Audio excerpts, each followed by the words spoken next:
ఏ పార్టీలో చేరాలనేటటువంటి ఉద్దేశం ఈ రోజు కానీ రకరకాలుగా పేపర్లో మీరే రాశారు. నేనేదో బీజేపీలో చేరిపోతున్నానని, తెలుగుదేశం పార్టీలో చేరిపోతున్నానని, చంద్రబాబు నాయుడు గారితో చేతులు కలిపానని, పవన్ కళ్యాణ్ గారితో చేతులు కలిపానని. ఒకటైతే మాత్రం చెప్తాను, పవన్ కళ్యాణ్ గారు నాకు మిత్రుడు. ఈ రోజు కాదు, ఒక 20 సంవత్సరాల నుంచి మా యొక్క స్నేహం వేరే, రాజకీయం వేరే.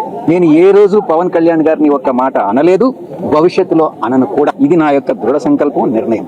ఇక రాజకీయ రంగ ప్రవేశం అన్నటువంటిది పరిస్థితులను బట్టి ఏ రకంగా నేను నిష్క్రమించానో అవసరమైతే తిరిగి రాజకీయాల్లోకి రావడానికి కూడా నేను సిద్ధం. పొలిటికల్ స్టేట్మెంట్లు ఇస్తున్నాడు అంటే పొలిటికల్లీ సావిలేంది ఎవరు. ఇప్పుడు రాజకీయాల నుంచి శాశ్వతంగా నిష్క్రమించిన వ్యక్తి రాజకీయాల నుంచి పట్టించుకోడు కదా. పంటలు, సస్యరక్షణ, వ్యవసాయము వాటి గురించి మాట్లాడాలి తప్ప రాజకీయాల నుంచి మాట్లాడతారు. ఆ రోజు చెప్పాను. సో ఇవాళ స్పష్టంగా తాను మళ్ళీ పరిస్థితులను బట్టి రాజకీయాలకు వస్తాను అని స్పష్టం చేశారు. సో ఎప్పుడు వస్తాడో తెలియదు, కానీ వస్తాను. ఎందుకంటే ఇప్పుడు ఎన్నికల దగ్గరలో లేవు.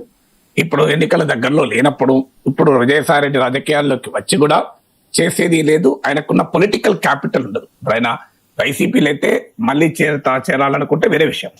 వైసీపీ చేరకపోతే ఆయన జగన్ ప్రత్యర్థులకు రాజకీయ ఆయుధం కావాలి. ఇప్పుడు విజయసాయి రెడ్డికి ఉండే పొలిటికల్ కరెన్సీ కానీ పొలిటికల్ క్యాపిటల్ కానీ ఏంటి, జగన్ కు సంబంధించిన అన్ని విషయాలు తెలిసిన వ్యక్తి. సో ఆ ఒక్క డైమెన్షనే ఆయనకున్న పొలిటికల్ యూఎస్పీ. జగన్ కు సంబంధించిన చాలా రహస్యాలు మనకు తెలియనిది ప్రపంచం ఆయన తెలిసి ఉండాలి. అవి రాజకీయంగా జగన్ ప్రత్యర్థులకు ఆయుధాలు అవుతాయి. జగన్ ప్రత్యర్థులకు ఆయుధము అవసరమైన సమయంలో ఆయన రాజకీయాల్లోకి ఎంటర్ అయితే అప్పుడు విజయసాయి రెడ్డికి వాల్యూ ఉంటుంది. అందులో Vijayasai Reddy is very intelligent chartered accountant.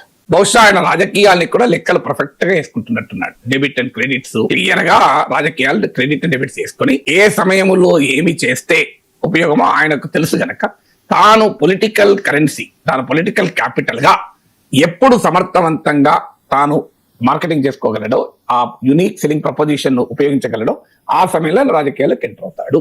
ఇప్పుడు ఆయన రాజకీయాలకు ఎంటర్ అవుతాను క్లియర్ గా స్టేట్మెంట్ తెలిసింది. ఇక ఆయన ఏ పార్టీలో చేరుతాడు? విజయసాయి రెడ్డి జనసేనలో చేరడం ద్వారా అటు జగన్మోహన్ రెడ్డికి ప్రధాన ప్రత్యర్థి అయిన చంద్రబాబు నాయుడు పంచన చేరాడన్న విమర్శ రాదు. అదే సమయంలో ఆంధ్రప్రదేశ్ రాజకీయాలు జగన్ చంద్రబాబు మధ్య పోలరైజ్ అయినాయి కనుక జగన్ తో అత్యంత సన్నిహితులుగా ఉండి ఇలా చంద్రబాబు నాయుడు పక్కన తేలాడు అనే విమర్శ కన్నా పవన్ కళ్యాణ్ పక్కన తేలితే ఆ విమర్శ కాస్త తగ్గి అల్టిమేట్ పర్పస్ అయితే సర్వ్ అవుతుంది. కూటమిలోనే ఉంటాడు కనుక. కూటమిలో ఉంటే సిబిఐ కేసులు, ఈడీ కేసులు, వీటిలో మనందరూ తెలుసు, చెప్పుకోవాల్సిన అవసరం లేదు కదా.